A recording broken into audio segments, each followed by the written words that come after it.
Good morning, ladies and gentlemen. I'm sorry for a slight delay. We were still waiting for our business people, which is a good sign for us politicians. It shows that the public sector is more precise. I do hope that we all enjoyed the gala dinner yesterday, and you as well had an interesting and nice informal discussions in the small guild. And now I'd like to welcome you all to the second day of the informal meeting of the competitiveness ministers. Our first agenda item for the morning session is an informal policy debate on the digital transformation of the EU enterprises, and especially the industry and economy, where the enterprises, the small and the big ones, and are particularly industry, are highly productive, globally competitive, and create high-quality jobs in Europe, enabled through the advanced digital and advanced manufacturing technologies and processes, is a vision, I guess, worth pursuing.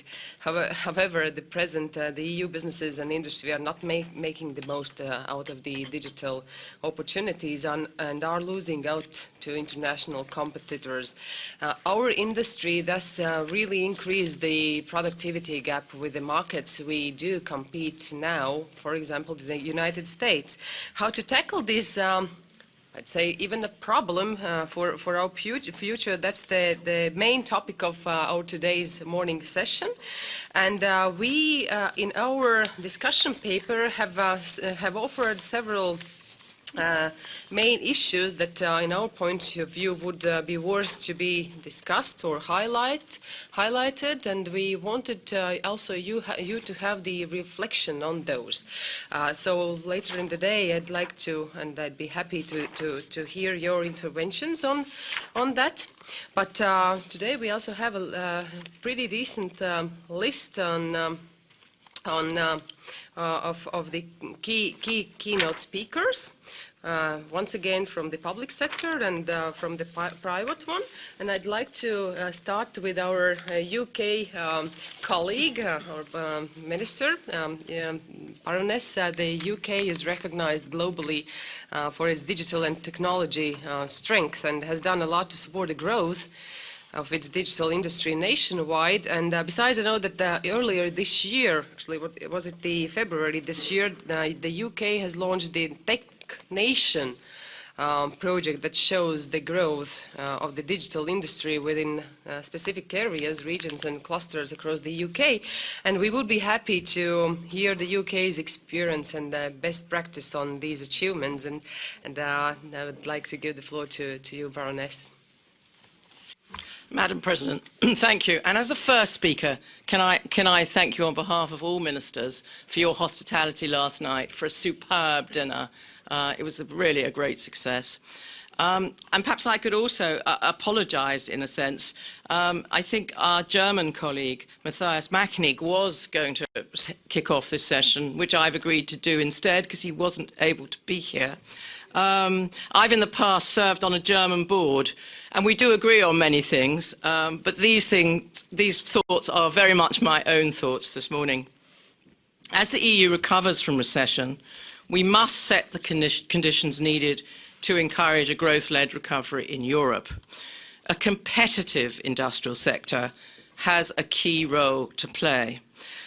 However, the world is changing, and it's changing very quickly, as we discussed yesterday. We now live in a digital world, and on the horizon are the Internet of Things and a world of smart cities, smart homes, and smart manufacturing. Already sensors are being embedded into physical objects, as we saw from that ball yesterday, the microphone ball, generating huge data flows that can be analysed by computers, allowing us to understand greater levels of complexity and, of course, to respond more quickly and more effectively. And I'm looking forward, indeed, to being my own smart home, my washing machine, my television, my security system, all run from my smartphone, making them more responsive to my needs. So there's a consumer gain as well. And if industry in the European Union is to continue to play its central role in our economy, it must be at the forefront of that revolution. And our job as governments is to work in partnership with industry to create the conditions that will allow for a digital transformation. And we need to identify what actions must be taken forward by member states and what is best done at the EU level, including the creation of pan-European rules that will allow industry to grow within our single market. Now, in the UK, we've put digital at the heart of our industrial strategy, with Tech Nation, which the President has mentioned. And our information economy strategy supports the growth of our tech sector. So, for example, we've identified 8 great technologies, which include big data, energy-efficient computing, satellites, robotics, advanced materials, and nanotechnology. And we've set up catapult centres, for example, on high-value manufacturing technology. And these help companies commercialise these new technologies, moving quickly from research to the market. And we've made finance available for innovation, while our local enterprise partners and apprenticeship systems actively encourage digital skills. And we've even added coding to our primary school curriculum so that the next generation can not only use digital technology as they can, as we know, but they can make it as well, a big change. Now, what we need from the EU is focused action that supports rather than replicates what everybody's already doing. And the Presidency's discussion paper sets out a number of steps that could be taken by the EU.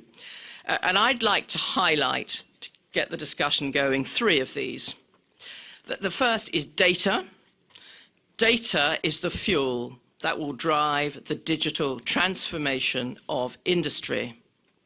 However, the opportunities that the use of data presents to industry can only be realised if we remove the technical and legislative barriers that hinder the free flow of data within the EU and give consumers confidence about how their data is used. Only an EU-level framework can provide this confidence, and only an EU-level framework can allow industry to operate effectively across the single market. It is essential, I believe, therefore, that we reach agreement on the data protection package as soon as possible. As Ministers for the Economy, we must work with the Justice Ministers to ensure that the final package supports industry and allows data to be used in ways that will promote innovation and develop new ways of doing business. The second area where EU action is needed is on standards. The digitalisation of manufacturing will require agreement on a range of standards to allow for automated communication between production lines, control systems, and, crucially, supply chains. The role the EU must play is in leading the way in agreeing these standards and ensuring, if we can, that our standards become the global standard. The third area where EU action is vital is ensuring that the regulatory framework does not hamper the digitalisation of our EU industries. This means assessing all new regulations to make sure that they are both necessary and fit for purpose. We support the idea of a digital stress test, as recommended in the Presidency paper, to assess the extent to which a new proposal may have positive or negative effects on industry's efforts to digitalise. But this should be complemented by consultation with industry, so as to ensure that we develop regulations that support rather than undermine its efforts to be competitive in the digital economy. Finally, let me emphasise again the essential role that the Competitiveness Council here can play. We must make sure that proposals being considered in all council formations support the efforts of industry to digitise. We must work with our colleagues in other ministries and make this part of our efforts to mainstream industrial competitiveness. I believe that there is a bright future ahead for European industry, one that could be defined by new ways of doing business, new ways of manufacturing goods, and new ways of delivering services. A future in which we will see greater efficiencies, increased profitability, and more investment into the research and innovation needed for us to remain globally competitive. And finally, by working in partnership, I believe that we can ensure that European industry leads the way. Thank you for listening. I also do believe that the European industry will have a future, and that's very important because at this moment 80% of all the innovation in the EU is created in the industry, and 80% of the exports is created by the industry. But we have to prepare for the next step, and at this point, then the figures are also a bit worrying. Not even 2% of all the companies really fully exploit the digital possibilities available. And I'd like to now give the floor to one of the good examples, to the CEO of Hansa Matrix, which is a company that produces the electronic components for the northern and central European countries, and that is one of the leading electronic manufacturers in Latvia, and the CEO, Ilmārs. Excuse me. He's the one who knows how the digital tools have to be used in the production processes. And now, Ilmārs, the floor is yours. Yeah, sorry for early jumping. Good morning, ladies and gentlemen, and also dear policy and decision makers. My presentation is rather presenting you a case rather than any opinion. So I'll give just facts about how we operate and what is important in our company and in our operation. We are Hansa Matrix Group. We consist of 3 companies. We are more than 10 years in business. We started like 2001 as full greenfield. We started from 7 employees, and some of them were engineering staff, and we at this point having 2 pretty large plants, and we are manufacturing over 12 million euros this year product, and we keep growing. Employees are reached number 245. Engineering staff is around 50 out of them. And of course, how we succeeded with this. From quite early days of our business, we kind of invested quite heavily in kind of digital manufacturing approach or to a number of information technologies. I have to kind of ensure you that this is not just tools, but it's just fact that manufacturing is becoming highly digital. In our plant, we are having over 100 computers and robotic systems per 100 employees. So it's more than 1 per person, including a cleaning lady. We are having, for example, in one production line, we are having over 15 different computing systems to ensure good quality and precision product. We are having, in order to handle our knowledge base, we are having developed special system for that. Of course, paperless document and a quality management system, that's kind of must for modern company. Of course, how you communicate to your customers. One thing, of course, are face-to-face meetings and friendly discussions, but other thing is daily information certainly are passed by digital means. We can be pretty proud that we have developed quite comprehensive manufacturing execution platform, which is completing quite complex tasks, starting with kind of keeping data. We call it data warehouse or database warehouse. We are having, because of several plants and also customer locations, we are all connected through fiber optic. We are using different tools to prepare production, also to make sure we have full traceability what we have done for long period backwards. So all this is to ensure high quality and also to be able to match requirements of several ISO standards on quality, including the medicine medical device manufacturing. What we believe is key factors for successful operation, of course, that's your staff, your skilled engineering and management staff.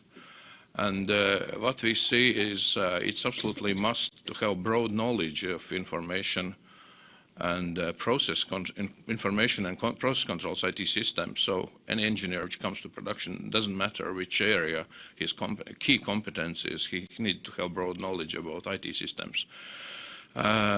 Also, we need to, basically, every engineer has to have understanding of how to create code or how to create process control algorithm, because any process these days has some kind of automated controls or computer in it. And of course, robots are coming more and more to do the job, so you have to be familiar with robotic systems as well. And basically, I wanted to be short. The case here is that we, of course, have some thoughts. How do we get there? One of important factors is that all our key specialists in our company, actually no one have reached 30-year age yet. Yeah, they started basically as a maybe his internship during his studies, and most of them are master degree level educated engineers. But all the time during studies and also after coming into our company, they've been taking part in education process or competence or skill improvement process. So basically, every new investment project that we do takes also a lot of learning with it. So basically, we believe that digital manufacturing related skills are absolutely essential for any engineer which leaves high school. And I think school and university curriculum needs to be considered to provide sufficient knowledge in those areas. And we believe also that besides just programming and code creation in schools, you have to also had to be to get familiar with being a robot with you, Pini. Well, so you should be able to teach a robot to say hello world, not just basic programming example. So basically that is our case and our very few conclusions. So thank you for listening to me. Thank you. Thank you, Ilmars. I think it's very important to hear the very practical examples coming from the industry, showing that really using the digital potential, it's not just, you know, the blurry words in the policy papers, but it works in practice and it improves the efficiency of the company. I'd like to now give the floor to another company, to Mr. Laurent Blanchard from Dassault Systems. Dassault Systems specializes in the production of 3D design software and does really help the manufacturers to improve their efficiency. So now the floor is yours, and please share with your experiences. Madame la Présidente, merci. Madam Chair, thank you for inviting us in this very prestigious audience. So I guess the question about digital transformation of the industry, is it really in these terms, or should we look at not only digitizing existing processes, but maybe more transforming the economy? So Dassault Systems, in a few words, is a software company, the second largest in Europe. We are doing $3 billion turnover. We're actually helping very large companies and small companies into the process of computer-aided design, computer-aided manufacturing, down to all the experience. We started 30 years ago in the aerospace and automobile industries, and now spanning many industries, even life science, natural resources, and even financial services. So I guess what I want to go is cover 3 points. The first one is when we usually put in opposition the digital economy and the industrial economy. And I want to give an example of actually through many activities that countries may have, as well as companies such as Dassault Systems, I'm not talking about it. I'm talking about what we say in French, la continuité numérique, in English, the digital continuity, which some countries are portraying as the Industrie 4.0, l'usine du futur, or other activities. And in order to do this, let me take you through an example. And the example is actually how a product is going to be designed, and you can see it's a very high sophisticated products. This is a washing machine. We all have this at home. And you see the young designer on his way to the office sketching what will be a new washing machine. And as you can see, it does it immediately in 3D using a tablet, using software on the cloud. And when he gets into the office, he starts working with a designer who is going to create a 3D model looking at the engineering aspect and going to look at the simulation. Here you're going to see a true simulation of the movement of the spinning wheel when the wheel is spinning, and what will be the impact on the chassis of the washing machine. And as you could see, even if a washing machine is not looked at sophisticated as an airplane, when you go and design it, you want to be sure that it's not going to destroy the kitchen or the room where you are in. And therefore, you can see this moving from the design object to a truly 3D engineering products. And now you move into the manufacturing and how you ensure that the plant is going to be ready to go and manufacture, when the people are going to be able, from the ergonomic aspect, going to be able to produce it, to be sure that all parts are going to come on time, and even down to the performance of the plants. And here in this true example, you can see that there were some report visual defects which came from one plant, which happened to be in Munich. And then you can dig down and look at an issue of supply. So that's basically what you get into. Next step is what will be the behavior of a consumer into a retailer by looking at this washing machine, and how we're going to track actually the behavior of this consumer, looking at his eye contact as well as positioning it into a shelf.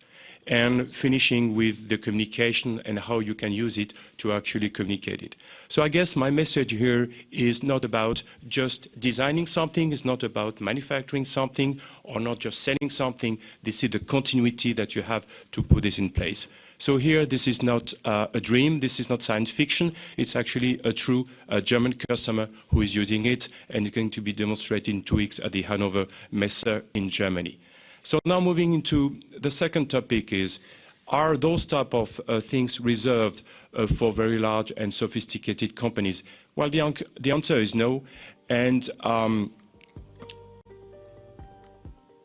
sorry, I'm getting too fast. Let me get back. If we can get to the second video, please. So the idea is those used to be reserved for very large enterprises like the Airbus. Now you're going to see an example. I'm going to stop talking about a young designer. Just listen to him. Jens Paulus Design has basically 2 activities. One is industrial design, the other is yacht interior design. I have been, during the last 10 years, working for different companies in Europe. I've been living quite a while in Barcelona, where I worked as a yacht interior designer and working in product development for all sorts of products.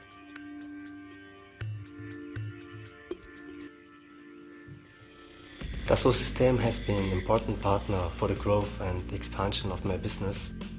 Being part of the Lighthouse project was to be in contact with all the other members of the Lighthouse community, as the entire system 3D experience platform is running on the cloud. You are in constant exchange with all the other participants of the program.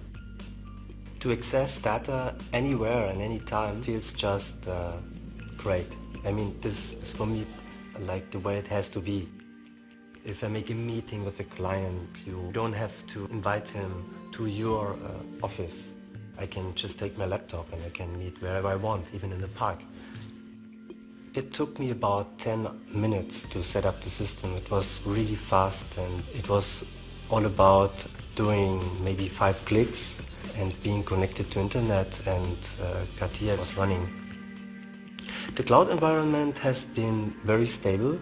I feel extremely relaxed because the cloud offers a security level which I could never have at home with any server I could install. The new user interface is extremely well designed, in my opinion. It's very fresh and all the icons are designed in a way that you understand quickly what it is about. And so for me it took not that long to get adapted to it. Now with Natural Sketch you start to sketch in 3D already.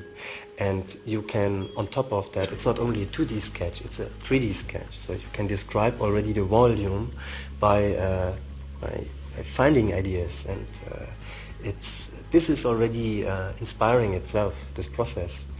I used in various projects CATIA, Imagine and Shape, which is kind of virtual clay modeling. And I'm extremely satisfied with that solution because it's extremely fast. You can explore principal idea, you can go very quick into details. I mean, that's a workflow which was not on the market before. To have the 3D experience platform. So let me try to wrap up what we've just seen in the video. Is what used to be reserved for very large companies is now at the fingertip of very small companies, and I guess is going to change the landscape of our industries, at least in Europe, giving the opportunity for small companies as well as individuals to become makers. And it linked into the Fab Lab network, which is creating a lot of value, moving into the additive manufacturing. And you could have seen this young designer actually producing the chair he was designing in 3 days. Finishing the last point, which is the third element, is the lack of resources. And I know you've been talking yesterday about the difficulties to find those skills. I guess my point is, we've been hoping to get Esperanto as the unique language to unify many people here. I would have another example or suggestion for language, which would be the 3D. 3D is actually a universal language. When you talk about and you deal with an object, we've had experiences of researchers coming from China, France, and the US working together. And actually what you see is they're working on concurrent engineering on an object without being able to talk the same language, i.e. not English. So what we're seeing here, and we've run an initiative with the European Commission to really work with many universities to have those young students as well as young workers dealing with 3D. 3D is a new language, and it goes and actually tackle the issue of skills. So as a summary, I think we're really getting into an environment where the world is going into flexible manufacturing, giving the opportunity to small entities to play a big role into the landscape, and having the 3D as being the language of a common language for this community. Thank you very much. Thank you, Lauren, for your intervention. I think it was very, not only interactive, but very useful and very exciting. But what I understood, that digital technologies actually doesn't only increase the productivity of the manufacturing, it also explores the creativity of the people, yes? And once again, there is the other side of the story that you need skills, as Baroness also said, that not only skills to use the technology, but also to really not really manipulate, but operate with it, which becomes even more difficult day by day. Yeah? Then I'd like to come back to the politicians once again, and now I'd like to give the floor to our penultimate speaker, is the Bela Glatfelder, the minister from Hungary, is the minister for the state of the State for Economic Regulation, and we would be happy to hear your experience as well. Thank you, Dana. Dear colleagues, thank you very much for the possibility to share you Hungary's experience with the digital transformation of industry. I would like to highlight three crucial preconditions what industrial firms need for a successful change. First of all, We have to build trust and ensure reliability. In a data-focused economy, it is necessary that every player trusts in regulators, regulations, and also in each other. Regulatory measures aiming at developing the digital single market must be based on wide-ranging consultations with stakeholders, keeping in mind the ongoing reform of the data protection rules and with the draft directive on network and information security. We ask the Commission's help to support Member States' solution to underline EU-level actions concerning data processing, data storage, and data management in the framework of Horizon 2020. It is especially important that online platforms provide non-discriminatory appearance of enterprises, creating level playing fields, especially for the SMEs. Secondly, we have to create a balance in intellectual property rights and standardization.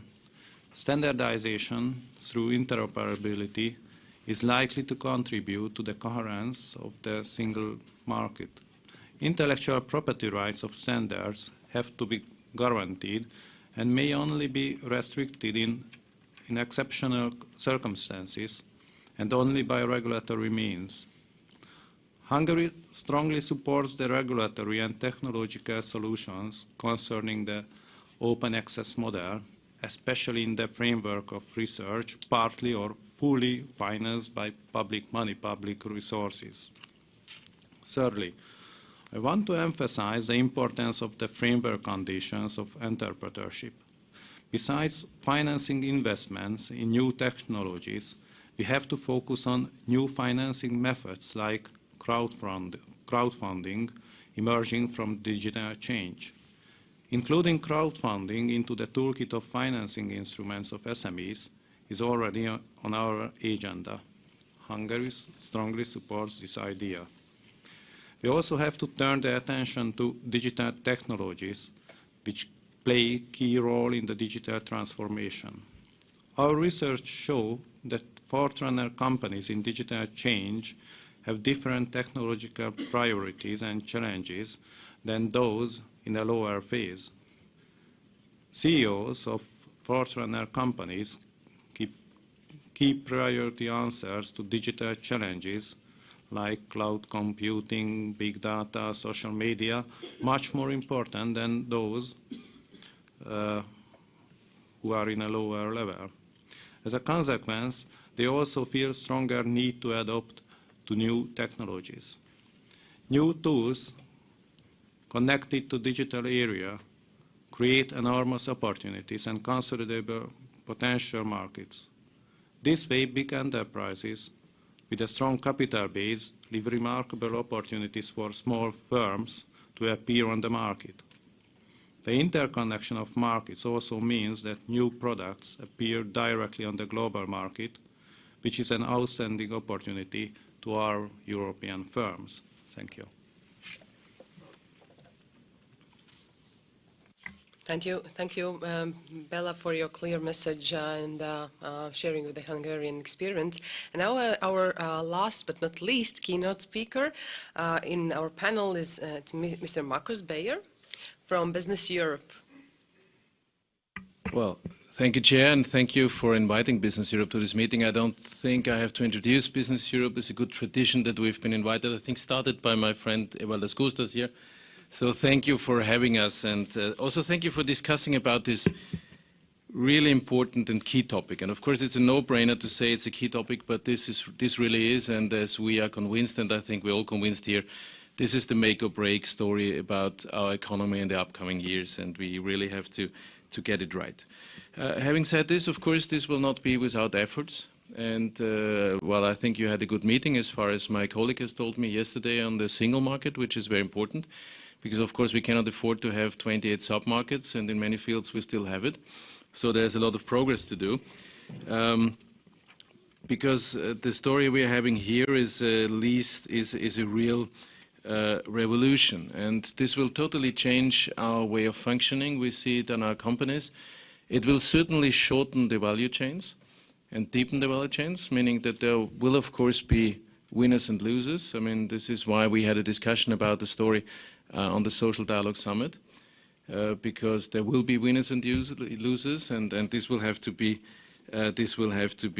addressed. But I think the most important when we talk about the regulatory environment is that we have to get the environment right in order to address our business model and to have an environment which is also feasible for our business model, which is very much based on production, manufacturing, linked to first-class services. And the figures are high. I don't like figures, but in this case, I mean, there's a good study of our German member BDI and Roland Berger, where we talk about the possible benefit of 1.2 trillion or a possible loss of 600 to 800 million. A billion, so meaning we talk about a delta of close to 2 trillion euros. I mean, this is a sum you cannot even think about. And as I say, I don't like these figures because you can, of course, say a lot, but I think it underlines the importance of the whole story. And we just had our Business Europe Day yesterday in Brussels with Presidents Juncker and Schulz and many commissioners and the whole European business community. And of course, we had a panel on digital. And we had a good debate, I must say, but we had the CEO of GE at the panel. And he was quite dramatic, saying, well, I mean, I don't see so much the danger that you're falling behind. I see the danger that you're missing the boat. I'm not that pessimistic, but I think he very much underlined the urgency. And having talked about our business model, I was sorry for being late because due to this conference yesterday, I had to fly in via Tallinn, spending the night there. But I was just on time to hear the Baroness talk about industry and the importance of industry.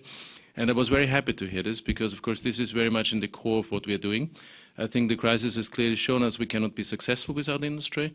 It's very, how to say, remarkable that also our British members, CBI, and the British government is now very much underlining this, and I think this is very positive. And of course, Commissioner Bieńkowska knows that we very much support her in moving this story forward, because we still think we need a specific answer to the needs of the European industrial competitiveness, and certainly encourage mainstreaming of industrial competitiveness. Let me bring you one example, another one from France, how much the digital is disrupting our value chains. And this is Michelin. I mean, they have been producing and selling tires, but now they produce tires still, of course, very good ones, but they sell total solutions. I mean, they would, at a certain price range, sell you a solution, meaning whatever you need to know about your tire, all the information, all the data, and they would make sure that you have the right tire at the right moment, at the minimum consumption, at the minimum carbon footprint. And of course, all this is only possible by the use and procession of data. Well, of course, and having talked about the question about missing the boat or not, I mean, of course, we have challenges there. I mean, number one is there's only 8 of the top tech companies in the top 100 in the world in Europe. But of course, we cannot copy the Silicon Valley. We have to build on our own strengths, as I said, on our industrial base. There's many reasons, of course, because why we don't have a venture capital, why we don't have a Silicon Valley. I mean, we had this discussion yesterday as well. I mean, you would have as many patents in Baden-Württemberg than you would have in the Silicon Valley, but you would have 200 million venture capital in Baden-Württemberg, 200 billion in the Silicon Valley, but this is a different debate. But of course, we have strengths to build upon, like industrial IT, like the software industry, which is often said to be the engineering of the 21st century, and we have to get the framework right. And there I would like to underline 4 points, and I would like to congratulate the presidency to their very good paper, I would say. I think this reflects very well the challenges, but let me underline 4 key points. I mean, first, it's about the regulatory framework on collecting and use of data. And as I said, this needs to be in line with our business model, with the servicification model, meaning top production linked to top services. And I'm not sure whether we get the risk opportunity balance right here. I mean, like in many other pieces of regulation, we seem to have the approach that we need to contain all possible risks ex ante, which of course leads to the fact that the use of data in Europe is lower than it would be in the US, for instance, only one of the reasons, but in one of our recent studies, we came to the conclusion that there's 68% of the US companies using big data, only 45% of the EU companies. So a point, and I think a colleague from Hungary has mentioned it, this is about trust. I mean, we cannot exclude all risks ex ante, and of course the flow of data is the prerequisite. The second is, of course, a robust infrastructure. And there our study Reform Barometer shows that we are the only economy in the world where in the last years we've seen a decline in per capita investment in broadband, which of course is a headache. I mean, again, there's a number of reasons for this, and this would lead to too far to discuss this. But of course, this is something we have to bear in mind. Number three, and I've heard that you discussed it very deeply, is of course skills. I mean, there is the big data analysts, cybersecurity specialists, and so on. I mean, this is of course of major importance. And there again, one figure, even so I said I didn't like them, of our own study. I mean, if I look at adult education, and I think this is key for the digital story, because in digital we will need to requalify people and permanently requalify people and make sure that they permanently have the skills we need. And if we compare again US to Europe, I mean, we would see that we have 60% of the adults in requalification measures and 45% in Europe. Well, I know there's maybe difference in qualities as well, and this is not a one-fits-all, but this is a very important story. And the final point is, of course, standards. I mean, well, this is an old story, like in all fields. I mean, when you have access to the standards, you control the whole thing. We think that the development of standards should be voluntary. The development has to be inclusive, meaning without inclusiveness of all market players, you are not sure to ensure market relevance. And of course, we will have to keep an eye on international standards in order to make sure that what we are doing is compatible with the other ones. And final thought from what I heard from the colleague of France, large and small, I think, is a very essential part, and this is a very essential driver here, and this is something we have to absolutely bear in mind. So, summing it up, I mean, this is just 4 points, but there's much more, and we really need to get this right, because as we see it, this is really the make or break decision for the European economy going forward. Thank you. Thank you, Markus. Digital really changes the value chain, and that is why we are talking so much here. So thank you all the panelists for the very interesting views and positions. And now I'd like to give a possibility to the member states express your opinions and give the reflections to the position paper and to the two discussion questions that we proposed from our side on the most important issues or means that would promote the digitalization of the industry, and on the support instruments and the EU level initiatives that would help to tackle the lack of the digitalization of the industry. So once again, like yesterday, I was inviting somebody to start. So who would be the brave one today? The Netherlands. Thank you. Though I think there's not so much to say after Mr. Bayer. Mr. Bayer, it was a very interesting presentation. Thank you very much for that. I would like to highlight the importance we attach in the Netherlands to the digitization of industry. We've got a national action program that specifically aims to strengthen the potential of smart industry, as we call it. Our German friends say Industrie 4.0. This action plan of the Netherlands includes the building of 10 field labs in our country, raising awareness about the impact of digitization trends and boosting digital skills. While industrial policy foremost remains a national matter, innovation doesn't stop at the border, as we all know, and this is why we in the EU, first of all, need to strengthen the digital single market as a condition to achieve the necessary digital transformation of industry. And therefore, I would welcome a specific digital action agenda geared towards industry and complementary to the digital single market strategy. And in this light, a few priorities.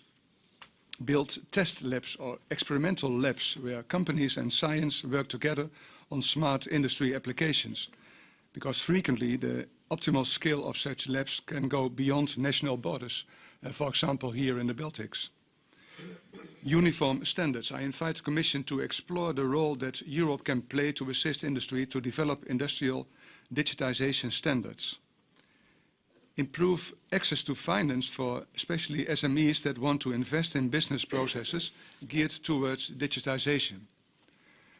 And raise awareness about the impact of digitization trends. We should ensure that we as member states are on the same page if we talk about the chances of digital applications within the realm of industry.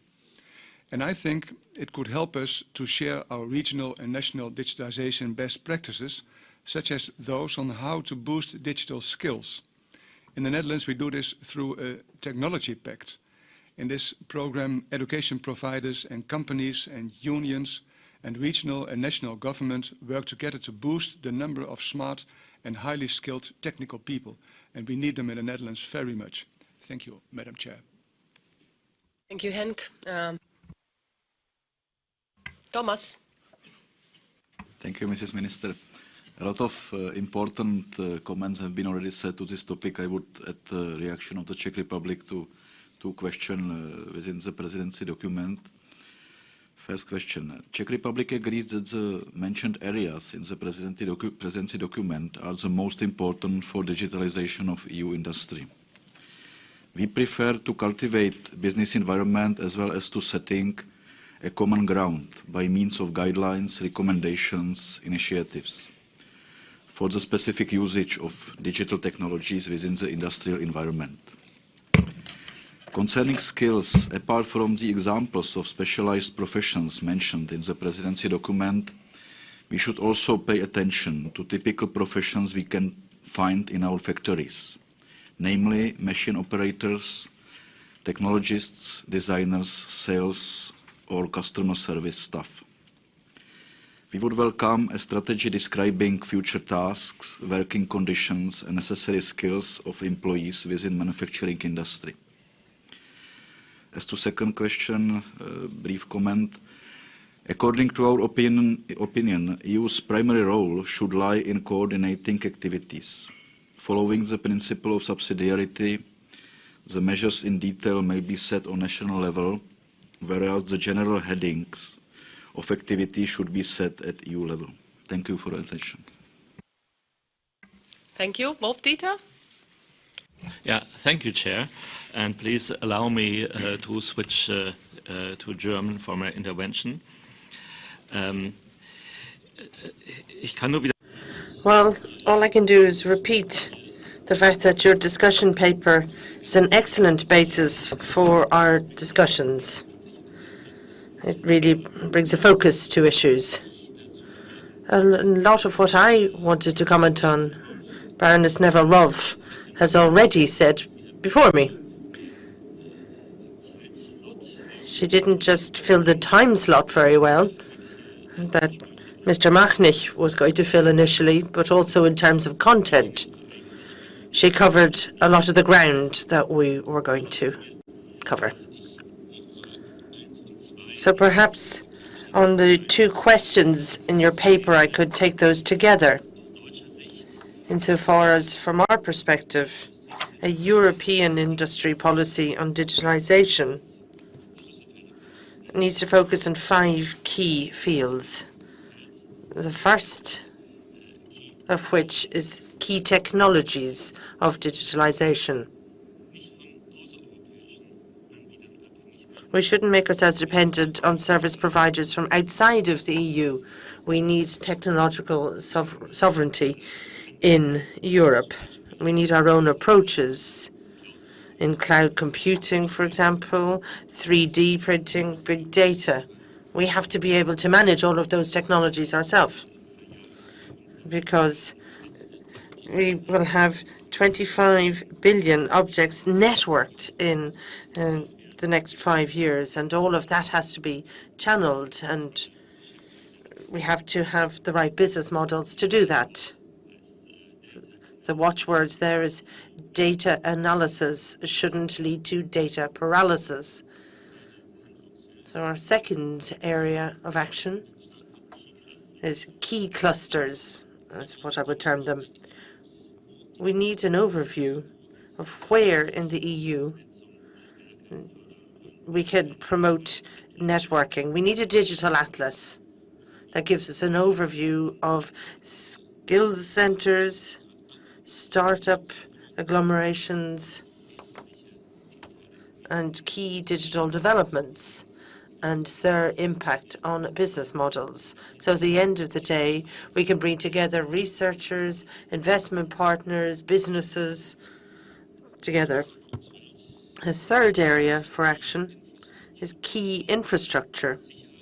We need secure, speedier, neutral networks across Europe so that SMEs in particular can access these new technologies and get on board. We're not really thinking of state financing, but private capital, and mobilize that private capital through the European Fund for Strategic Investment within the Juncker Plan, which will be managed by the EIB. So we want to give impetus in that direction for infrastructure development. But it's not just financing, but I think infrastructure will also make progress if you can also stimulate demand. It needs to be demand-driven. We can only proceed with intelligent networking through in education, energy, health, transport, public administration. These incentives will then promote and ensure further financing for network development. The fourth area for action, key science. We have to be clear which research we need. Areas of focus could be digital sovereignty and the establishment of European standards, in particular the areas of interface. We need to make progress there, but no national approaches, but rather a European approach to link together all the different research programs. As some of the previous speakers have said, and the demonstration from Mr. Blanchard showed this very clearly, that as a Industry 4.0, the networking moving from the draft stage through to production and sales is very important. And finally, the fifth area is key qualifications. Skills are the key factor for all of what we're talking about here. We need, on the one hand, more data specialists. Large data quantities need to be developed into viable business models. But we don't just need the specialists. We also need to be clear that digitization goes across the board, across the whole of society. So we need digitization in the wider sense. Industrial production processes and production themselves will also be interactive with the various different technologies so they can link together. So to sum up, through these 5 key areas, we need a consistent strategy for digitization. That's what needs to be developed. And these key areas shouldn't be seen in isolation, but rather as a package linked together. And I think your paper, but also what we've heard from today's discussions, is a very good approach. This is a good start, and I think we can continue to look at this in the Competitiveness Council and continue these discussions. Thank you. Thank you, Wolf-Dieter. Arthur, Portugal, do you agree with your neighbor? Thank you, Chair. We believe that digitalization of industry will contribute to improve European competitiveness, to create jobs and added value. But it is also important to take into account the different stages of development of sectors and enterprises and the support they need to be able to cope with and compete. As remarked, At the last European Ministerial Conference of Friends of Industry last February in Spain, it is crucial to ensure a favorable environment for the fourth industrial revolution in order to promote EU position at a global level. Portugal agrees with the proposed areas, but we would like to underline that special attention should be given to digital innovation industry, for example, through a massive and systematic adoption of information communication technologies, especially to SMEs, and combining advanced manufacturing with smart services. A SME-friendly regulatory framework reflecting the dynamic nature of the digital economy and attracting investment. Facilitating access to finance for the acquisition of digital tools and solutions, in particular for SMEs and microenterprises. Digital skills, especially through job training, matching with real economy needs. E-commerce, as SMEs and consumers need to learn how to make a better use of the information technology tools and at their disposal. The consequences of possible info exclusion. Besides this, we consider that ensuring the right balance between demand and the supply side is an important challenge to be addressed. As regards EU support to this goal, it is particularly important to make the industry aware of and promote the access of industry to finance its digitalization and to develop EU instruments facilitating the diffusion and take-up of advanced technologies and other forms of innovation. The digital single market should continue to support research and development in ICT and emerging technologies, reinforcing the digital infrastructures to support e-science. The focus on digital infrastructure in the Commission's investment plan for Europe is welcome. We need to ensure that it stimulates productive investments for industrial modernization. Synergies between EFSI and other EU programs such as Horizon 2020, CEF and structural funds and the national funding has to be ensured to encourage European companies to create new business models in the digital era and to provide effective investment leverage. The Commission will have a leading role in developing a framework for industrial policy and research that enables the rapid deployment of a new industrial approach, to which are fundamental communication networks and services with a view to Industry 4.0 and the Internet of Things. Thank you very much. Thank you. Evaldis, what are your secret tools for industry digitalization? Thank you, Mrs. Dana. I will be very brief because many things were mentioned already now by speakers, and I'd like to stress only 3 elements which are, in my opinion, very important to enable our industry to go digital and what the states have to do. First of all, it's, I think, a flexible and digitally friendly business environment with such elements as a balanced approach on data protection and ownership, customers' rights, standards of data, cloud computing, as well as their interoperability, of course, and also such things as network and information security are essential for industries and for consumers, of course, too. Secondly, I think we need appropriate infrastructure, including state investments in modern and connected broadband infrastructure and technology solutions. And thirdly, in my opinion, we must increase the supply of new, highly specialized skills, and this would allow more efficient use of digital content and will increase the acceleration of industrial transformation. Thank you. Ačiū, Evaldis. And now one of the innovation leaders to hear from Finland. Thank you, Chair. We very much appreciate that the Latvian presidency has raised the issue of digital single market at high level on its political agenda. Our policies in all sectors should be compatible with the digital environment. This means smart regulation, deregulation, and other measures such as promotion of open innovation and risk financing.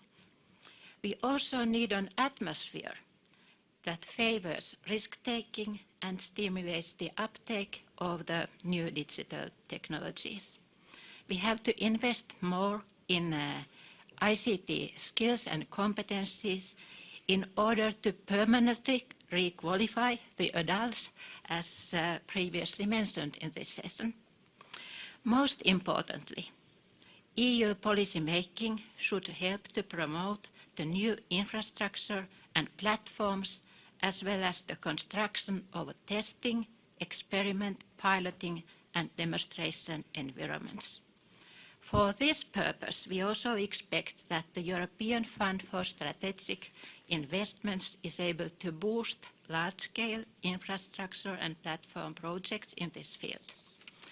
One of the issues identified in the discussion paper for this session is related to the openness of public administration data.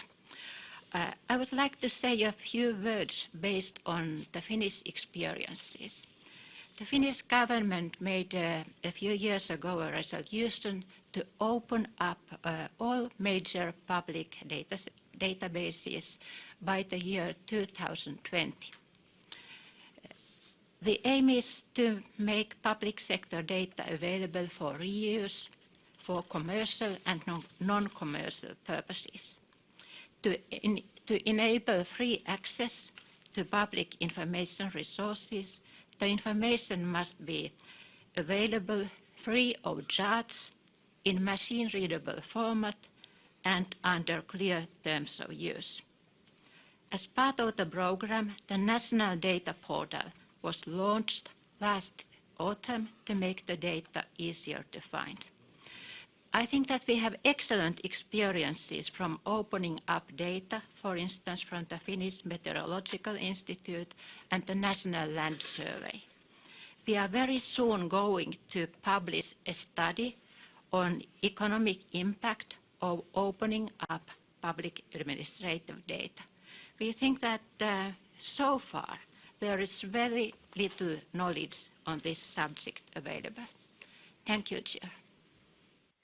Kiitos, Tuire. Vladimir.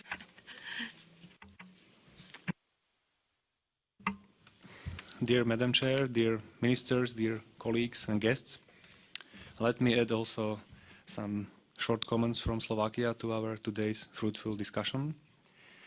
I feel that we could all more or less agree on the importance of areas mentioned in the discussion document. Trust, digital skills, big data usage, or appropriate regulation ready for the digital era are, from our point of view, essentials. We at the same time consider the utilization of investment package towards the digital economy as a priority. We have already heard today how digitalization or robotics could facilitate the growth of a company from the colleagues of the private sector. At this stage, ladies and gentlemen, let me support my Luxembourg colleague from yesterday regarding his intervention. Nearly everything has been said, therefore, we are looking forward to the new digital single market strategy. However, we hope that the strategy will be smart, strongly comprehensive, and followed by concrete actions in the areas we have been discussing at this meeting. Thank you. Thank you, Vladimir. Himonas. Thank you, Madam President, and good morning, everyone. As your document states, the level of digitization of the European industry does not compare very favorably with the US and Asia. I think it is clear to all of us that Europe cannot really continue to be competitive unless it takes advantage of the efficiency gains offered by digital technologies. And to answer your question, the answer is yes. The areas set out in the paper are the important ones. However, I would like to highlight the following 4 points. Number one, it is important to provide to SMEs access to finance to facilitate their digitization efforts. At the same time, we need to simplify the access rules and the eligibility criteria. Digital industries require digitally skilled personnel. We already know that in the near future, 90% of all jobs will require some form of digital skills. So it is evident that we need to emphasize and focus on creating the proper digital human base. Also, number 3, big data analysis could help businesses identify new profitable opportunities. I think we need to channel our businesses, especially SMEs, in this direction. And related to the skills point I made before, we need to make sure that they can find knowledgeable people to help them in this regard. And number 4, we need to make sure that we are connected with high-speed, interoperable broadband networks. Thank you. Thank you, Jimenez. Christian, Malta. Thank you, Madam Chair.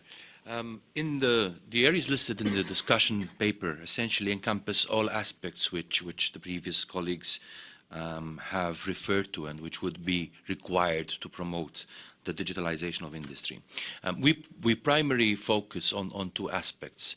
On the skills, the fact that we need to work harder on a skill-based society, and of course on access to finance. The former would also entail the need to possess the in-depth knowledge of the fabric and the requirements of industry, while of course the access to finance is essentially encouraging entrepreneurs to develop also the products that are related to the digitalization of industry.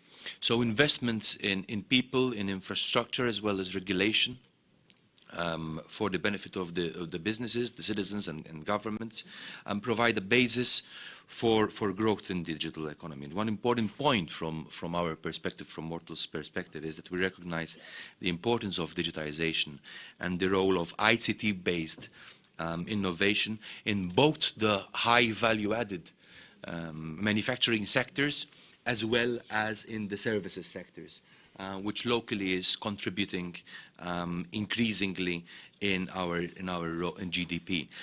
In view of the identification of this factor as being crucial in growth and for growth and sustainability of industry, I would ask the Commission to study the possibility of creating exemptions or allowances under state aid provisions and or the development of specific instruments which may be adopted at local, at national level to address the particular needs of local industries, such that the pace at which the digitalization of industry is achieved will be significantly accelerated, made faster. And with respect to the issues surrounding the use of big data, which was mentioned earlier, there exists a wealth of information that could be extracted with big data related analysis and also used for common good.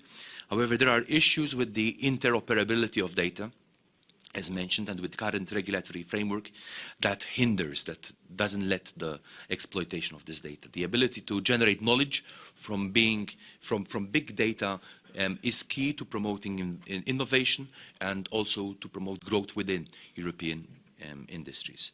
The concept of entrepreneurship needs to be embedded in national cultures, and efforts to foster entrepreneurial spirit among individuals needs to start from the earliest stages of childhood education. I think one of the finest examples is Ireland. Science popularization in the formative years could address the current shortages in the STEM skills, and has been considered a priority on national level. And of course, creating stronger international links and cross-border networks also helps to address skills shortages and access to digital infrastructures across the European Union will be key to ensure a more level playing field across different countries within the EU.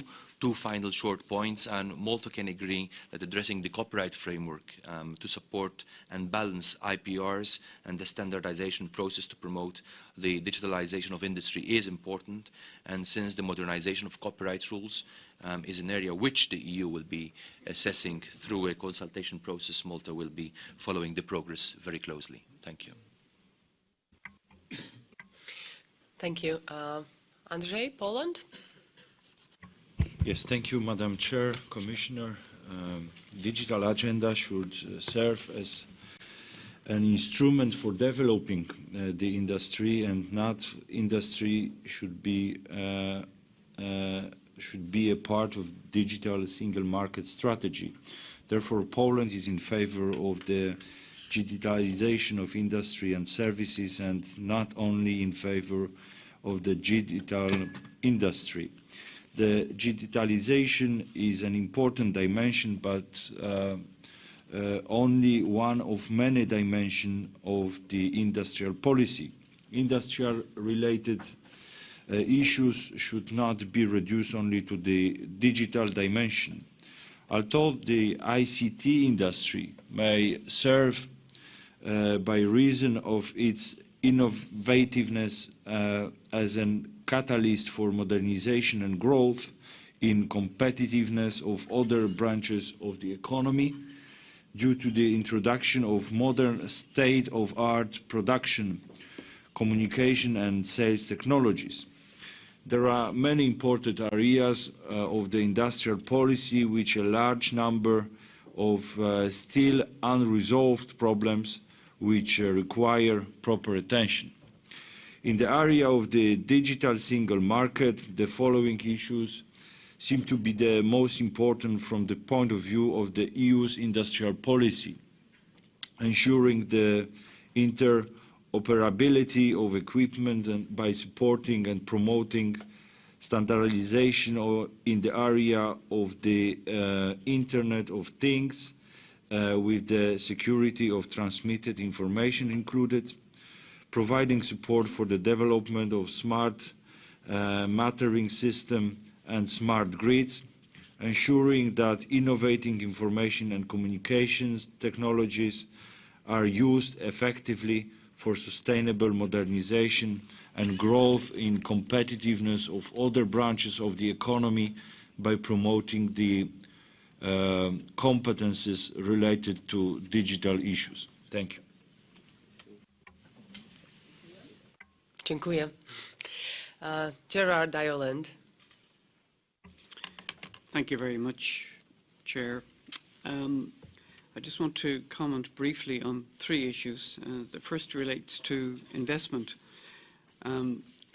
While boosting online activity really is a crucial element for a successful digital single market, it remains the case that citizens can only avail of digital opportunities if they have access to high-speed broadband. So it is up to all of us to catch up with Latvia in this regard, as we saw yesterday, about the speed at which Latvia can provide a digital infrastructure to businesses and citizens.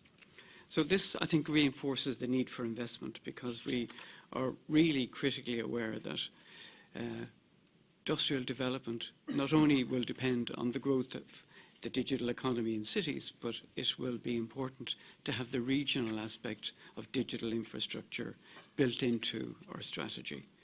The problem is that we have to roll back a growing digital divide, and the problem will intensify if we are not supported in the progressive commercial investment policies and regulations, and indeed, as my Maltese colleague referred to, any necessary public policy interventions.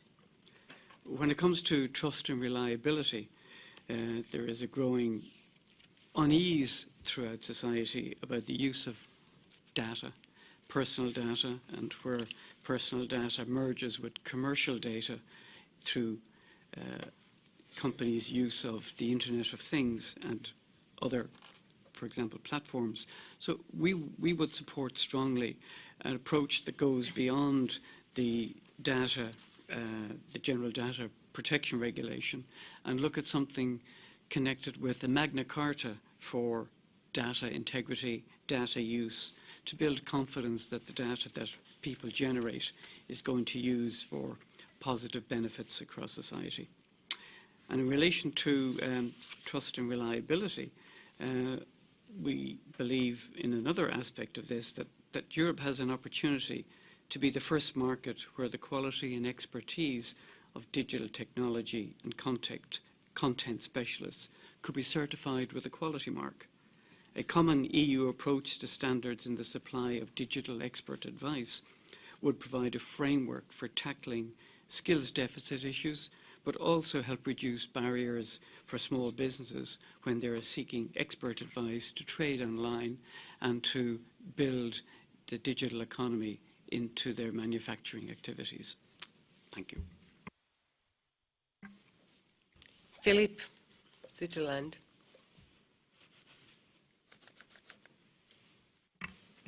Thank you very much, Madam Chair. First of all, a very warm thank you for having associated us with this meeting.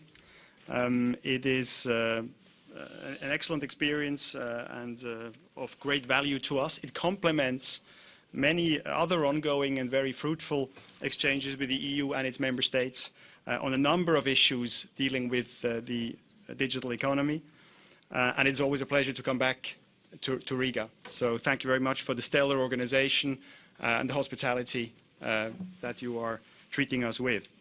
As to the digital economy, the EU action is obviously shaping many of the challenges ahead, also for non-EU countries. But speaking for Switzerland, we see the digital challenges ahead from a pan-European and indeed a global perspective. And we believe that we should not fall into a kind of a Fortress Europe trap, so to say.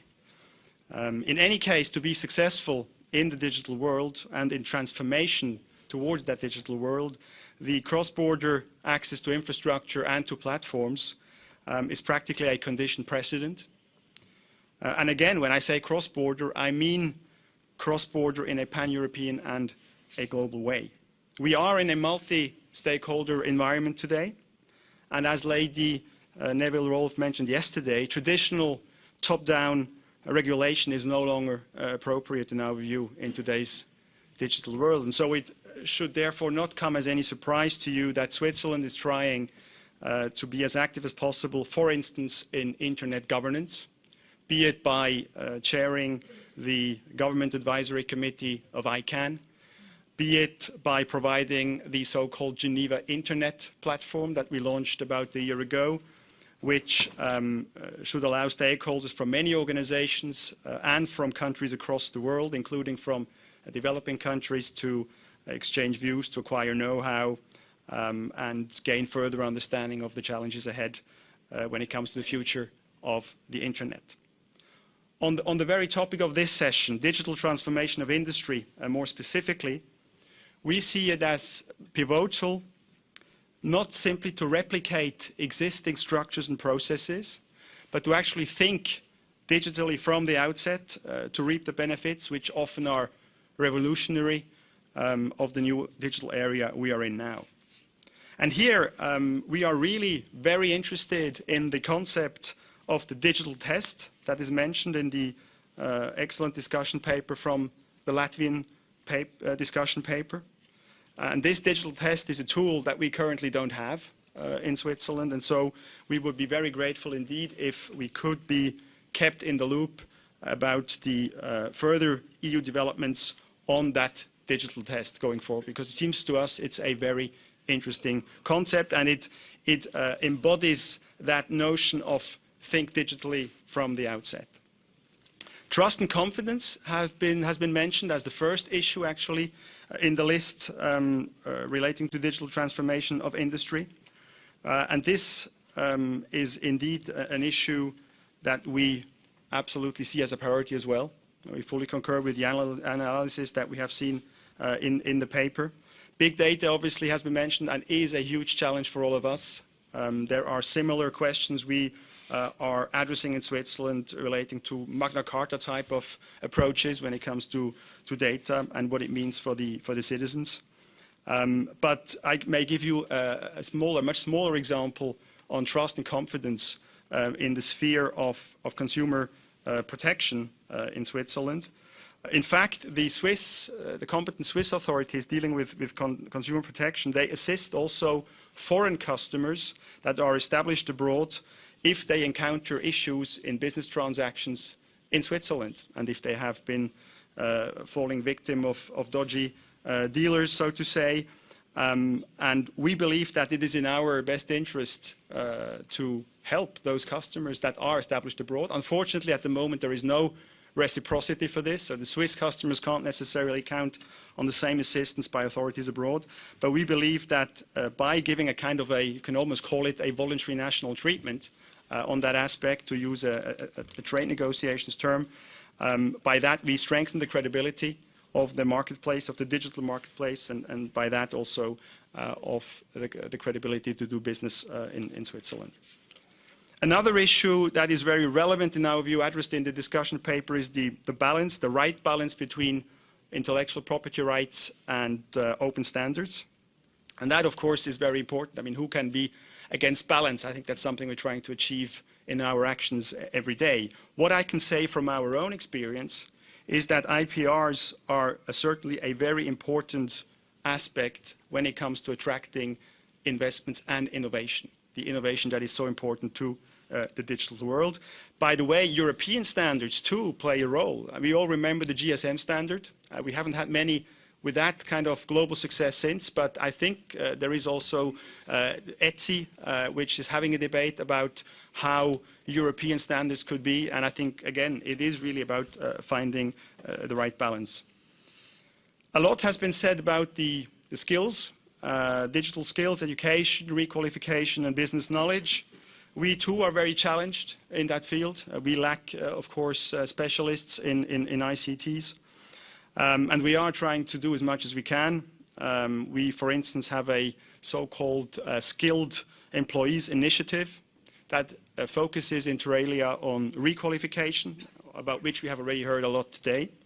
But it also tries to improve compatibility of family and work life. And I can say, very modestly looking around here, especially also to my neighbor to the left, I think Switzerland can learn a lot from other countries in Europe and in the EU when it comes to that aspect. I think we have quite a gap to catch up there. I may finish by briefly mentioning that the Swiss government only just launched a Swiss Innovation Park a few weeks ago. That will be centered around the two main hubs in Zurich and Lausanne, where we have the federal technical institutes, the universities that you may know. And last but not least, reducing the administrative burden, of course, is a constant challenge in whatever we do when we are addressing regulatory challenges. And so that is certainly something where the digital test, again, could play a role. And with that, I would like to thank you for your attention and for your hospitality. Thank you, Philippe, for sharing with your ideas and experience. We do value that you've come and give your experience to us. Begoña now, Spain. Okay, thank you, Madam Chair. Let me continue my intervention in Spanish. We totally agree with the fact that we need to support the digitalization of the economy. But I would also like to stress that we also need to give support to the digitalization of industry in particular. This is an opportunity for Europe, a unique opportunity, now that we are entering this new technological era. And this needs to be considered as a priority for European policy. This morning, reference was made to success stories and possible measures which need to be implemented. However, there are three issues I'd like to stress, which were mentioned but which are of particular import for me. First of all, we need to accelerate innovation. New business models are being created which provide new opportunities for added value. And it depends also on how we are able to bring this innovation to the market. Innovation must not stay within the research community, but it really needs to make it to companies and industry. Public-private partnership here is of paramount importance in order to promote European projects and innovative clusters between member states, universities, academia, etc., in line with what our German colleague said. There's also one further issue. We need to develop European business projects. European business needs to become more competitive vis-à-vis those of the US and of Asia. We need strong and consolidated players who are based on a strong European model. And finally, we also need to establish, as has been said all morning, a dynamic digital development. This is fundamental for developing these products and these services.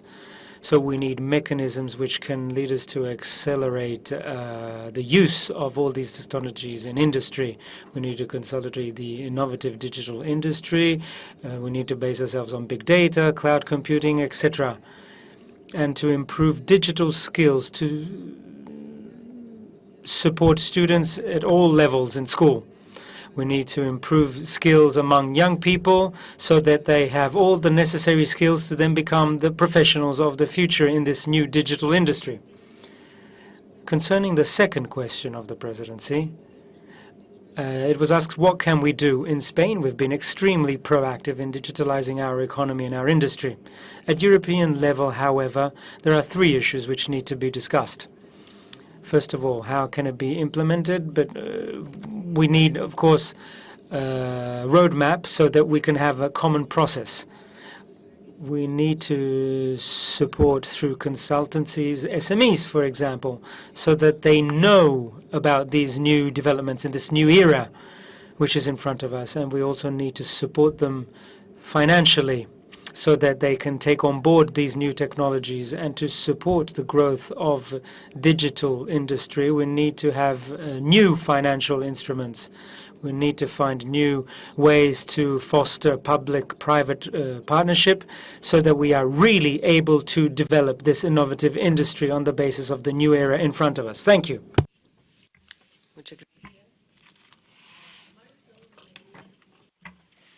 Thank you, Dana. An European digital single market will allow industries to foster competitiveness, but it will also imply major investments that require substantial funding from industry for its digitalization and for developing digital shields.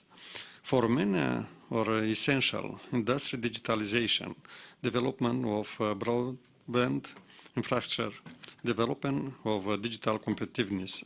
Industry needs the development of know-how to optimize technology flows and specialized training of staff. Thus, development of digital shields should be a priority for the education system. Therefore, the future digital single market strategy should address the necessity for financially supporting the digital investment of industry. Particular attention should be paid to ensure the interoperability of digital applications to the creation of European interoperable platforms and to make use of potential of the emerging technologies such as cloud computing and open data. Besides this, it's crucial to increase the confidence of users in the online services by ensuring the security of networks and information while granting a high level of protection in all member states and finding the right balance between the individual rights and the social interests. I am confident that the envisaged digital single market strategy will address both the right framework conditions for businesses and consumers, and the need to support the massive deployment of digital transformation and will properly guide all member states in the digitalization process. Romania aims to catch up the technological gap with other member states and pays attention to the measures for strengthening the capacity of innovation, technology transfer, modernization of the industrial base, and stimulated private and foreign investment. In Romania, the IT and C sector, with share of 6% to GDP in 2014, recording the fastest growth-having contribution to economic growth. Thank you, attention. Thank you. Axel, Franz? Merci. Thank you, Madam Chair. After all that has been said, which is fascinating, I'd like to stress 3 ideas. The advantages that Europe has vis-à-vis international competition and how we can help in the digital transition of traditional industries in line with digitization. Then how France is addressing the challenges and the main challenges we all face. On equipment, computers, the production of smartphone, Asia is very much at the forefront and Europe less so nowadays.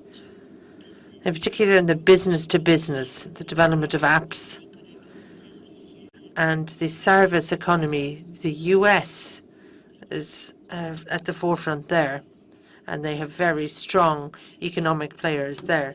Europe, with its traditional industry, could be the champion of B2B, business to business, and not business to consumer, as is the US model. And there we have strategic advantages in the aeronautics, the automobile industry, health, energy, the media. The challenge for those industries nowadays is to manage their own digital transformation. In France, we have tried to knit together all of the different industrial players, not in professional associations or bodies where they've always worked together, but focusing on digital topics. The big data, software programmers, data security, cloud computing, touch-free payments, telecoms, e-health, e-education, and so on and so forth. So there are new synergies developing around digital innovation, which can be established. Quite aside from digital industrial plans, it's open innovation and an ecosystem approach that will be successful. The largest companies need to work closer with the economic stakeholders that can produce very speedy innovation and who have economic models that didn't exist in the past. Hence the idea of establishing alliances between major industrial groupings and startups. These could take several forms. The establishment of business incubators or startups within companies could be corporate ventures, investment of a major company in a startup. It could also be the purchasing policy, buying startups in Europe, but also a more systemized approach to startups. One of the challenges for our innovative companies and entrepreneurs is to sell their products and services to European companies. It could also be an in-house approach to HR and training, which is focusing more on digital tools, piloted by a chief data officer, a chief digital officer who has a strategic role quite beyond the chief IT officer. So this could apply to established companies, but startups also need to do this within innovative ecosystems. In France, and we'd like to see this at a European level. In France, we've brought together all of the different ecosystems around a label. It's an open brand, the French tech, giving a brand or label to those areas that are most ambitious and innovative in terms of urbanization and also the establishment of an ecosystem between companies, SMEs, startups, research institutes, engineering schools, shops, and public administration. And in this way, you can have an impact at a local level. And then it's how you bring all of this together Europe-wide to establish these innovation ecosystems. And this way, we can replicate this across the EU. In terms of the challenges we all face in this new environment, I think everyone can agree that big data has huge economic potential. And not just economic potential, but also in health terms. We know big data can make it easier to forecast in the health field, also to work in the area of prevention. But as somebody responsible in this policy field, there is a gap between the perceived economic potential on the part of economic stakeholders and the ideas and concerns of the wider public. You can't have a data policy, a big data policy in Europe, without selling the message and teaching and guiding the general public and building trust. This has been said already in terms of data security, integrity, and responsibility. So we're celebrating 800 years of the Magna Carta, which is on display in the British Library, if I'm not mistaken.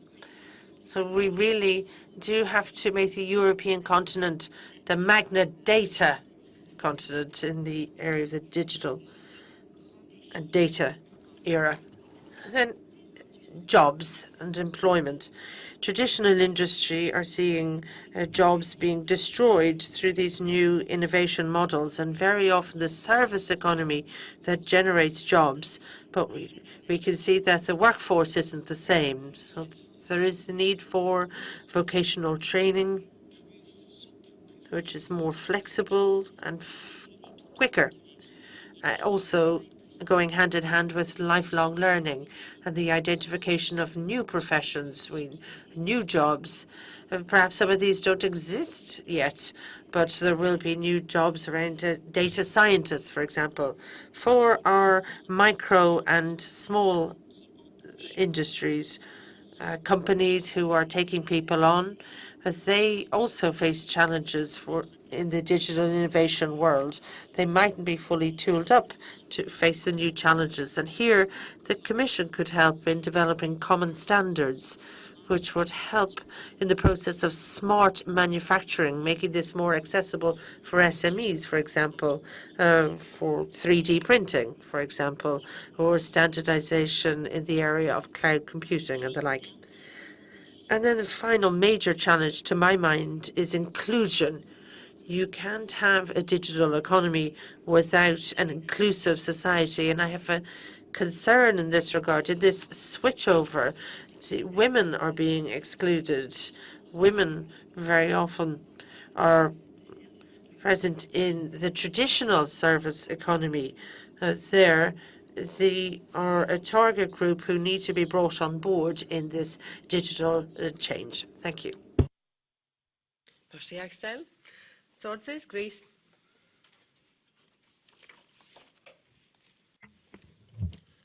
Thank you, Dana. The areas identified in your discussion paper indeed form the basic pillars on which the European industry could really exploit in order to make a digital turn.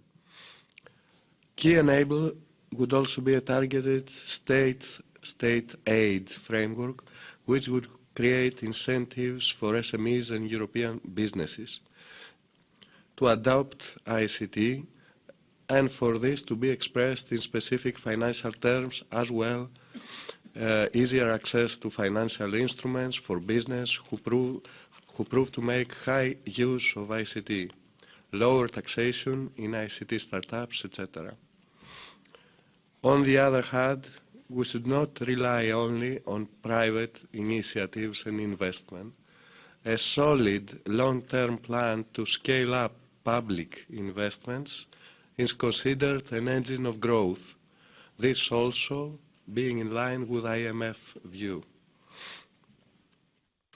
In Greece, for example, we need a huge digitization of public documents, etc., so as with target to service better the citizen. Those efforts should place particular emphasis on increasing data-focused business, as well as on the provision of open standards as an easy means for ensuring a level playing field for European digital business and its overseas competitors. When we say produce big data, we could say that when you fund a private SME or whatever, because SMEs are the majority in Greece, you should kind of force them to produce open data. So you give the money, you have to produce this. Another I want to stress is Greece is a leaf in Europe. I mean, geographically, geopolitically, is on the edge of Europe. And we're facing kind of isolation from high-speed internet to the rest of Europe. As also stated from my colleagues in Cyprus and Germany, we need also funds towards information highways so as to be able to reach cloud infrastructure and all this in a DSM era. It's like all other utilities, like power lines, for example. You know that there's no connected Europe without power line, water lines, for example, and all this.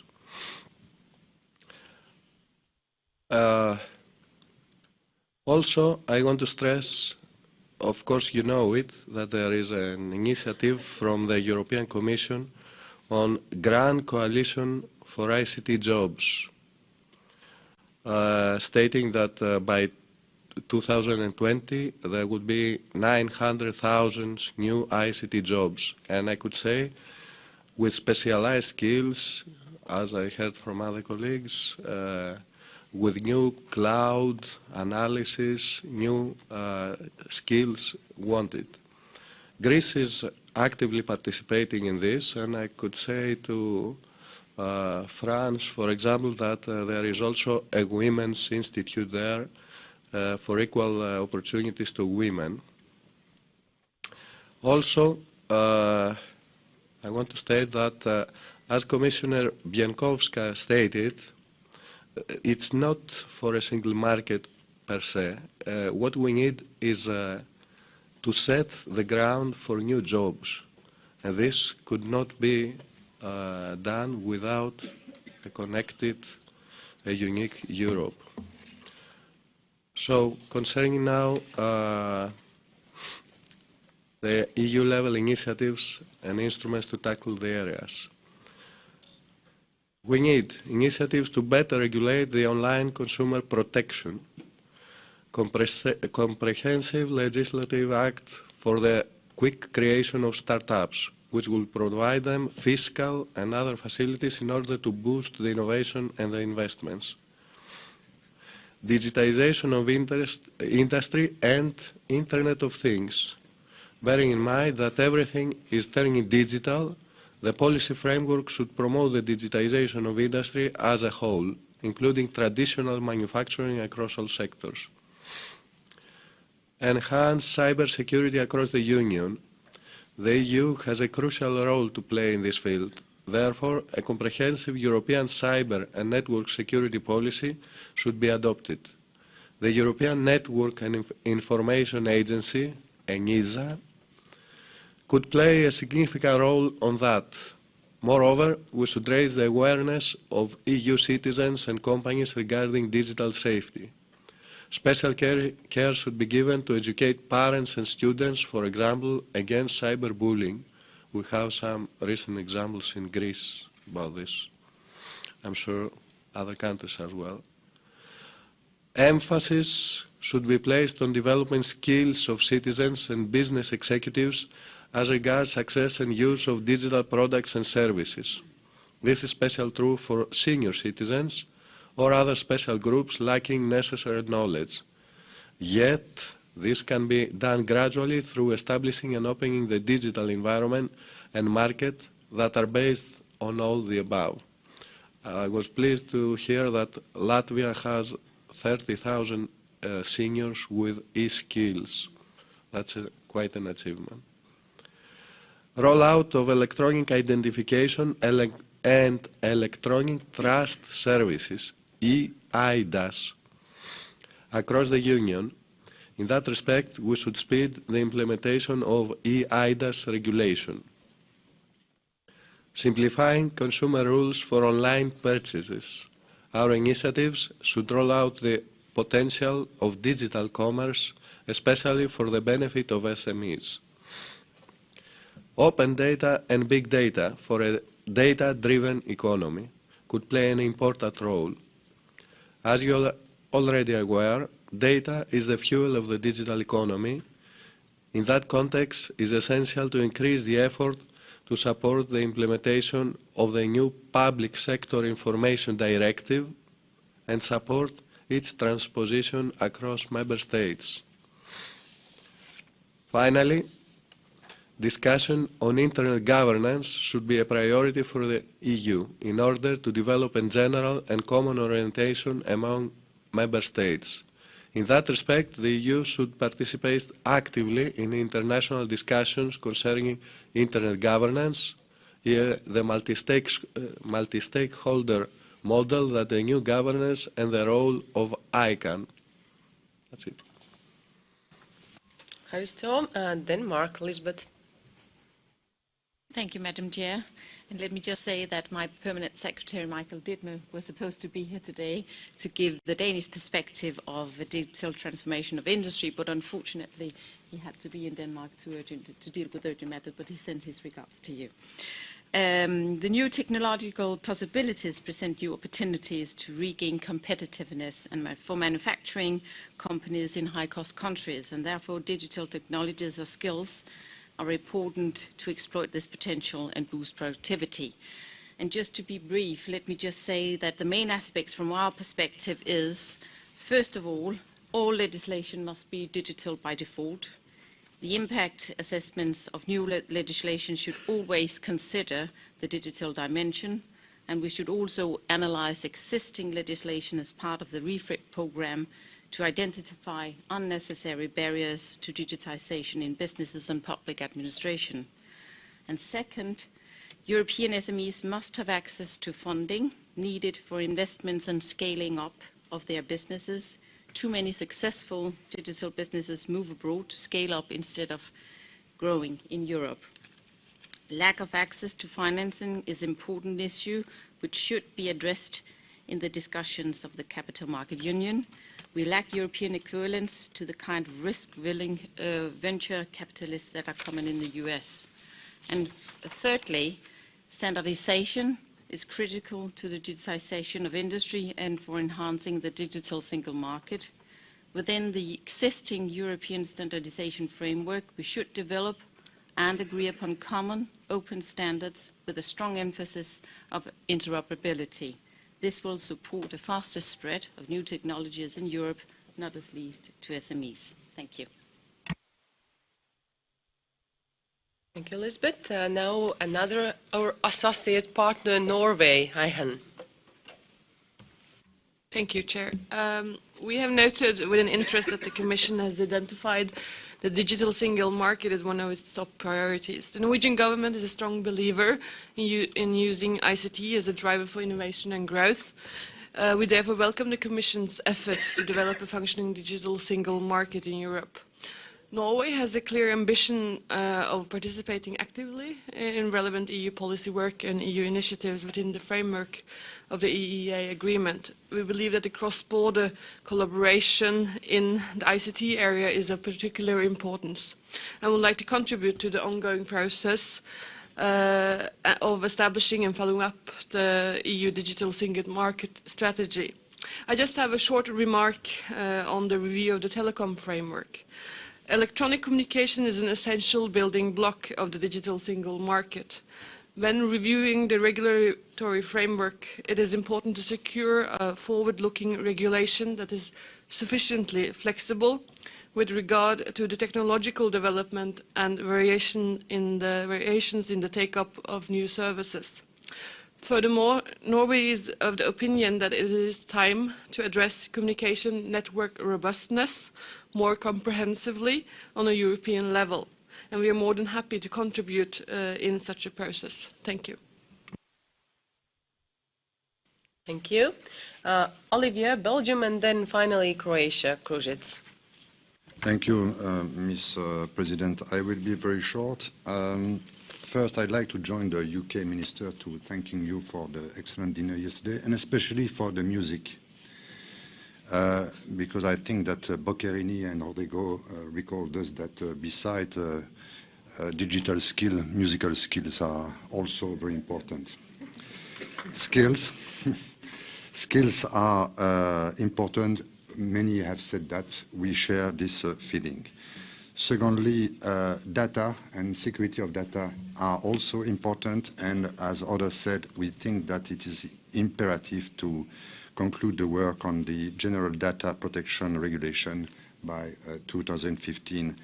And we think also that we advocate for giving to the board, the European Board for Data Protection, a more important role into the harmonization process of European rule in this matter.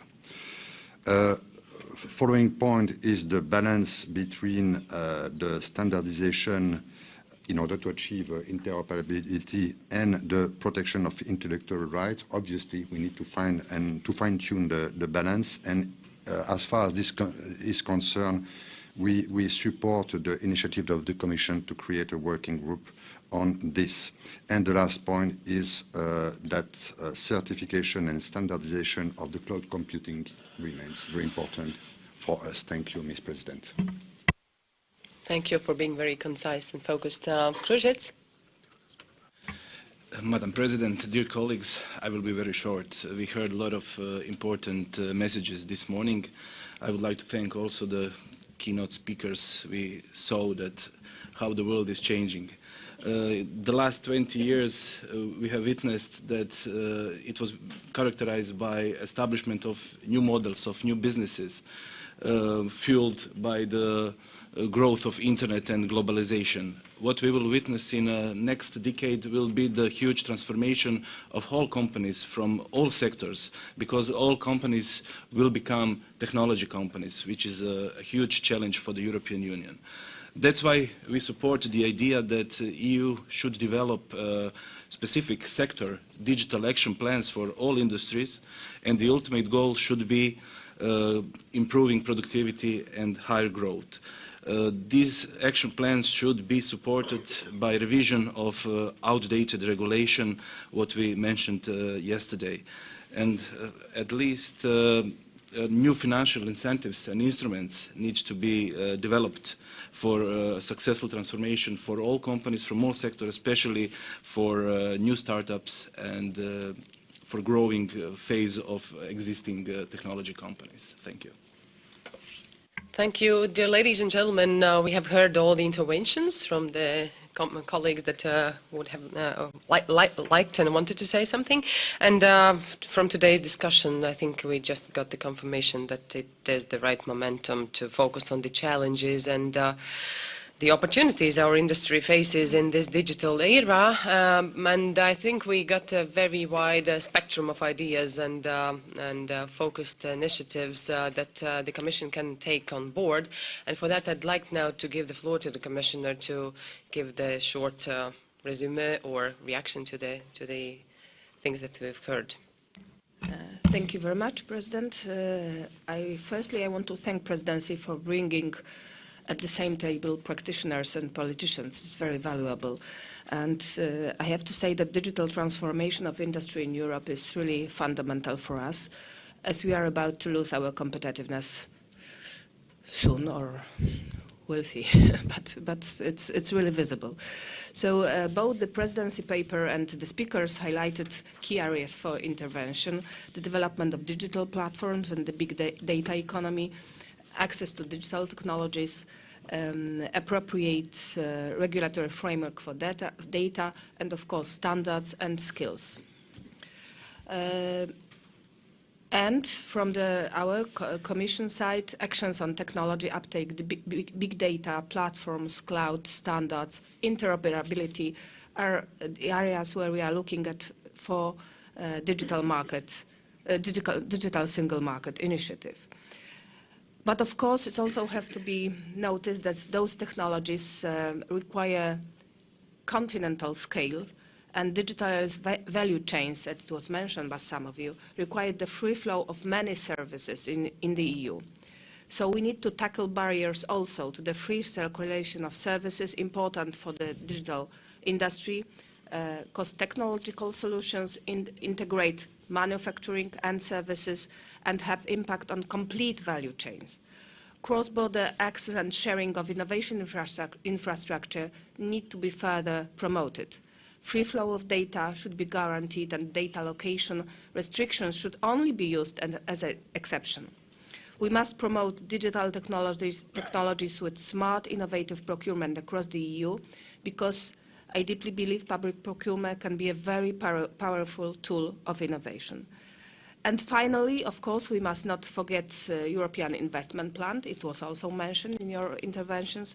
A large proportion of the plan must go to productive assets and industry transformation, because this is where investments are really needed today.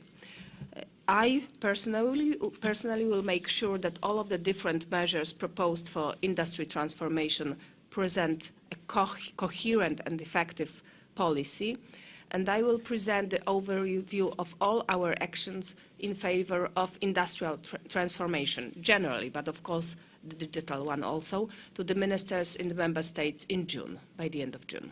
Thank you very much. Thank you, Commissioner. And in conclusion of this session, I would like to really thank all of you for your contributions and for doing and making your contributions in a very effective manner. Now I'd like to invite you for a coffee break. In addition, I urge you to find a time during the coffee break also to get acquainted to some new IT technologies created here in Latvia, and also to visit the Riga IT demonstration center that is located on the first floor near the entrance. We do resume our work at 11:30, so have a break and then come back for further work. Thank you.